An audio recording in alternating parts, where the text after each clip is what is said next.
Hello everyone, అందరూ ఎలా ఉన్నారు? మేమైతే చాలా బాగున్నామండి. ఇదిగోండి మా ఇంట్లో అక్వేరియం. నేను ఇంట్లో లేకపోయేసరికి దాని వాలకం ఇలా ఉందన్నమాట. చూసారా ఎంత డస్ట్ ఉందో దీంట్లో. నేను 1 మంత్ మా అమ్మ వాళ్ళ ఇంటికి వెళ్ళాను కదా, తిరిగి వచ్చేసరికి ఇదిగోండి ఇలా ఉందన్నమాట. అక్వేరియమే కాదు, మొత్తం ఇల్లంతా ఇలాగే ఉంది. మా హస్బెండ్ అసలు క్లీన్ చేయలేదన్నమాట. సో ఈరోజు ఇది క్లీన్ చేయాలి నేను. నాకు ఒక ఫుల్ డే పట్టిందండి ఇది క్లీన్ చేయడానికి. సో ఫస్ట్ అయితే ఇలా అక్వేరియంలో చేపలన్నీ తీసేసుకొని ఒక టబ్లో వేసేసుకుంటున్నాను. మీలో ఎంతమందికి మీ ఇంట్లో ఫిషెస్ పెంచడం అంటే ఇష్టమో కింద కామెంట్ సెక్షన్లో కామెంట్ చేయండి. అలాగే ఆల్రెడీ పెంచుతున్న వాళ్ళైతే ఎలా పెంచుతున్నారో, ఏవి పెంచితే మంచిదో నాకు కొంచెం సజెషన్ ఇవ్వండి. అలాగే మీరు ఏ టైప్ ఫీడింగ్ వేస్తున్నారో కూడా నాకు చెప్పండి. ఆల్రెడీ నాకు కొన్ని చేపలు అయితే పిల్లల్ని పెట్టాయండి. అవి నేను పక్కన చిన్న బౌల్లో పెట్టేసి ఉంచాను అనమాట. అవి కూడా మీకు చూపిస్తాను. అవి అయితే కొంచెం పెద్దగా అయినాయి అనమాట. సో మొత్తానికి ఇలా చేపలన్నీ పట్టేసి నేను ఫస్ట్ ఒక టబ్లో వేసుకుంటున్నాను అనమాట పక్కనే.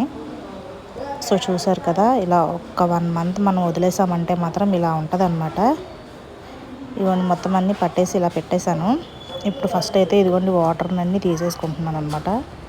ఈ వాటర్ని ఒక బకెట్లోకి తీసేసుకొని, చూసారా ఎంత వేస్ట్ వస్తుందో చిన్న చెత్త.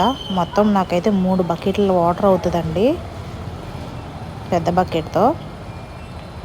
ఇదిగోండి క్లీన్ చేసి మళ్ళీ ఫ్రెష్గా పెట్టేసి మొత్తం అన్నీ మళ్ళీ అందులోకి వదిలేస్తున్నాను అనమాట ఫిషెస్ని. చూసారు కదా, మీకు ఎలా అనిపించిందో నాకు కింద కామెంట్ సెక్షన్లో కామెంట్ అయితే చేయండి. అలాగే మీ ఆల్రెడీ అక్వేరియంస్ ఇంట్లో ఎవరైతే ఫిషెస్ని పెంచుకుంటున్నారో కొంచెం హెల్ప్ చేయండి, నాకు ఏవైనా సజెషన్స్ ఇవ్వండి. అది చూసారా, ఇదిగోండి అన్నీ చక్కగా ఆడుకుంటున్నాయి అన్నమాట ఒక దగ్గరే. నెక్స్ట్ ఇంకో దాంట్లోది కూడా మీకు చూపిస్తాను చూడండి. అది కూడా క్లీన్ చేయాలన్నమాట. అది కూడా క్లీన్ చేశాక చూపిస్తాను. అది కూడా క్లీన్ చేసి పక్కన పెట్టేశాను అనమాట. అందులో ఫిషెస్ అయితే కనిపిస్తాయో లేదో తెలీదు, నేనైతే చూపిస్తాను మీకు. ఎందుకంటే వాటికి వాటర్ చేంజ్ చేశాను కదా, సో అందుకని దానికి లిక్విడ్ ఉంటుంది. అది ఇక కనిపిస్తున్నాయండి, చూడండి. ఇవి 1 మంత్ అవుతుంది పుట్టి.